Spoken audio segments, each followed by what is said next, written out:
I just want to clear up some confusion that might have happened because of one of the problems in the last video, and actually it's a good chance to understand things a little bit more deeply. So one of the problems I did in the last video was this, and this was sent to me by a viewer, and it was the integral, the definite integral from, I think it was e to the x to e to the fourth of, and then they had a dx on top over x times the square root of ln x.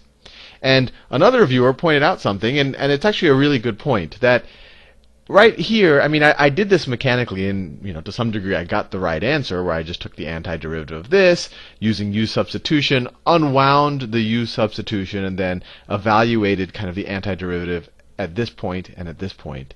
But one thing to realize, this right here, this is a shorthand for this. The limits of integration, we want to take essentially the area under the curve from x equals e to the x to x equals e to the fourth of this thing right here. And now all of a sudden, when you look at it this way, keeping having the same variable in the limits of integration as you do in the actual integral of itself, or what you're taking the area under the curve of, it doesn't make a lot of sense. You can't have x equal e to the x. I mean, you could have some type of, I don't know, iterative formula or something, but this is a little bit, this isn't good, I guess is the best way to do it. So a correct way to construct this problem, it should have been written something like this. Let me do another color. Green for correct. So this problem should have been written something like y is equal to the integral from e to the x to e to the fourth of, instead of using x, it could have used any other variable, like let's say t, of dt over t times the square root of the natural log of t.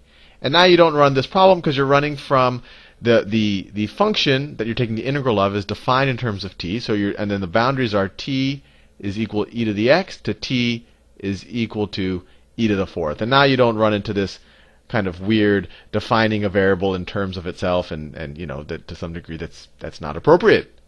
So that's one point, and the other point I want, and this is all pointed out by, I think his name is I don't know I'm assuming it's a he, Cognito Ergo Sum, who pointed this out, and it was a good thing to point out. And this is, I mean, this is how the problem should have been written. And the other thing that he pointed out was, when do you do I do use substitution in this example in the last video, and then I don't change the limits of integration. But what I did do is I just unwound it. So let me show you the example. I just want to clarify this confusion and show you that you could do it either way. So let's do this integral right here. So in the last time, watch the last video if you want the details on this, but we said u is equal to the natural log of t, and then du dt is going to be equal to 1 over t, or du is equal to 1 over t dt, just multiplied both sides of this by dt. And so if we look at that, if I rewrite this integral up here, let me do it down here, it could be rewritten as excuse me, y is equal to the integral from, and I want to be careful, I want to write t is equal to e to the x to t is equal to e to the fourth of, what was it? It was the natural log of x was under the square root sign, and that's in the denominator. Let me just write that as the natural log of t, sorry, not natural log of x, natural log of t to the minus 1/2 times 1 over t dt.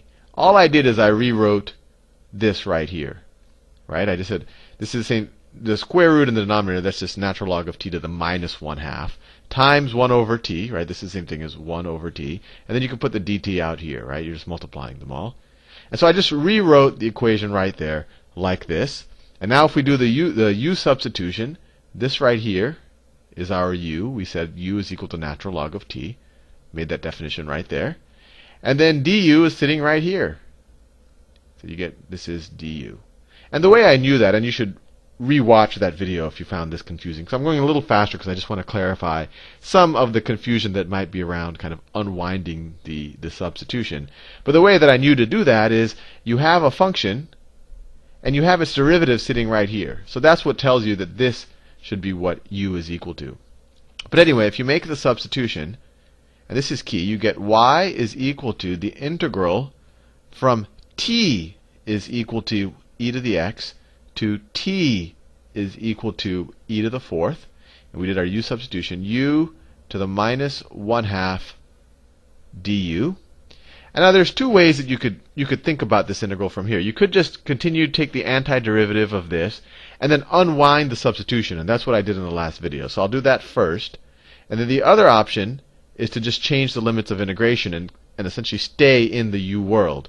So let's do it the first way. So this is a pretty easy integral to solve. The antiderivative of u to the minus 1/2, we increase this exponent by 1 so that you get u to the 1/2, sorry, not minus 1/2, u to the 1/2, and then you divide by that number, which is the same thing as dividing by 1/2 is the same thing as multiplying by 2. And you can, if you take the derivative of this, it should come out to that. 1/2 times 2 is 1. Lower this by 1, you get minus 1/2. And then you want to evaluate that from t is equal to e to the x to t is equal to e to the fourth. Well, you don't have a t sitting here, so what you want to do is unwind the substitution. So this is the same thing as 2. What was u equal to? U, we defined it as the natural log of t.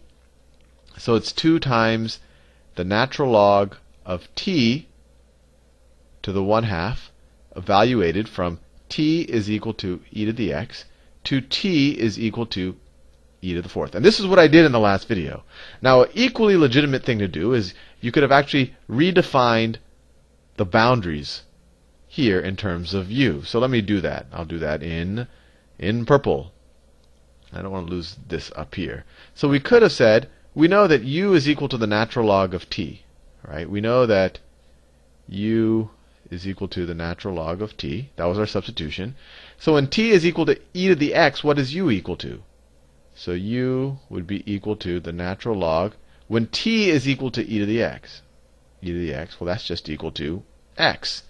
So this boundary, so we could rewrite the integral as y is equal to the integral. When t is equal to e to the x, u is equal to x. And when t is equal to e to the fourth, what is u equal to? Well, u is equal to the natural log of whatever t is. So when t is e to the fourth, the natural log of e to the fourth is 4. What power do we have to raise e to get e to the fourth? We have to raise it to the fourth power. So it's the integral from x to 4 of u to the minus 1/2 du. And now these boundaries are from u is equal to x to u is equal to 4. And this is a really important thing to realize, and not think about it mechanically. And that's why I appreciate, I'll call him Cognito for short. I appreciate his comment because it does make you appreciate that what the boundaries really, what variable they really are being defined in. And now this, we can just do it the same way. This is y is equal to the antiderivative, which is just 2u to the 1/2. And now we just evaluate from from u is equal to x. People seldom write u is equal to x, but it's good when you're doing substitution. 2 u is equal to 4. And then that is equal to 2x to the 1/2 minus 2 times 4 to the 1/2. 2 times 4 to the 1/2, which is, oh, sorry, no, I always switch. You have to do the upper boundary first. So this is 2 times 4 to the 1/2 minus 2 times x to the 1/2. And that's, you could watch my videos on that, but that's if you're taking why do you do the upper boundary first? If this is the function, and these are the two boundaries, in this case this would be 4, and this is x.